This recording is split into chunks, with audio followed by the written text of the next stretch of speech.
ওরা যদি ভিসা বন্ধ করে দিতে চায় ওদের ক্ষতি হবে, কারণ আমাদের বিলিয়ন ডলার আর পাচার হবে না। ভারত থেকে ফেন্সিডিল আর ইয়াবা বাংলাদেশে ঢুকবে না। আরে আমরা যদি ভারতে চিকিৎসা করতে না যাই ওদের হাসপাতাল বন্ধ হয়ে যাবে। আমরা যদি ওখানে কেনাকাটা করতে না যাই ওদের নিউ মার্কেট বন্ধ হবে।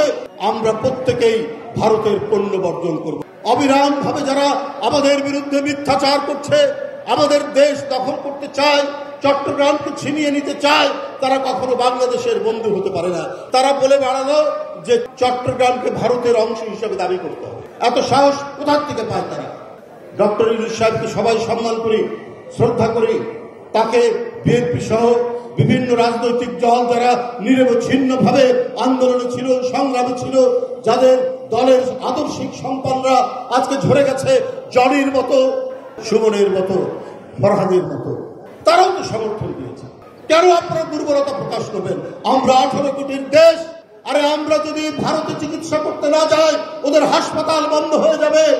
আমরা যদি ওখানে কেনাকাটা করতে না যাই ওদের নিউ মার্কেট বন্ধ হবে, ওদের সুপার মার্কেট বন্ধ হবে, ওদের দোকান পাট কলকাতা এবং আশেপাশে ব্যবসা বাণিজ্য চলবে না।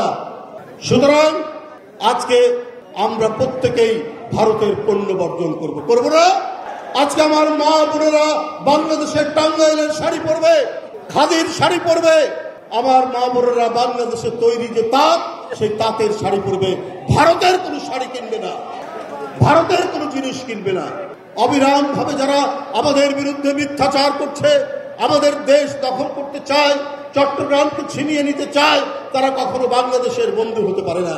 ওরা যদি এই পরিস্থিতি যদি রক্ষা করতে চায়, ওরা এই পরিস্থিতি চায়, তাহলে ওদের ক্ষতি হবে, আমাদের ক্ষতি হবে না। ওরা যদি ভিসা বন্ধ করে দিতে চায় ওদের ক্ষতি হবে, কারণ আমাদের বিলিয়ন ডলার আর পাচার হবে না।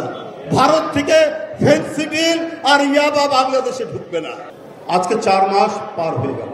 এই 16-17 বছরে যারা অদৃশ্য হয়েছে, গুম করা হয়েছে, সুমন ফরহাদের মতো এমপি ইলিয়াস আলী নেই, চৌধুরী আলম নেই, আরেকজন এমপি লাকসামের সাইফুল ইসলাম হিরু নেই, হুমায়ুন পারভেজ নেই, একেবারে জনপ্রতিনিধি থেকে শুরু করে এই তারুণ্যদীপ্ত সন্তানেরা তার মায়ের কোল থেকে অদৃশ্য করে দিয়েছে যে হাসিনা।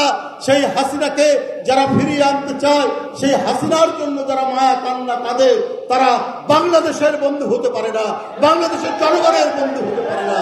তারা এই দেশের কোনো মঙ্গল কামনা করে।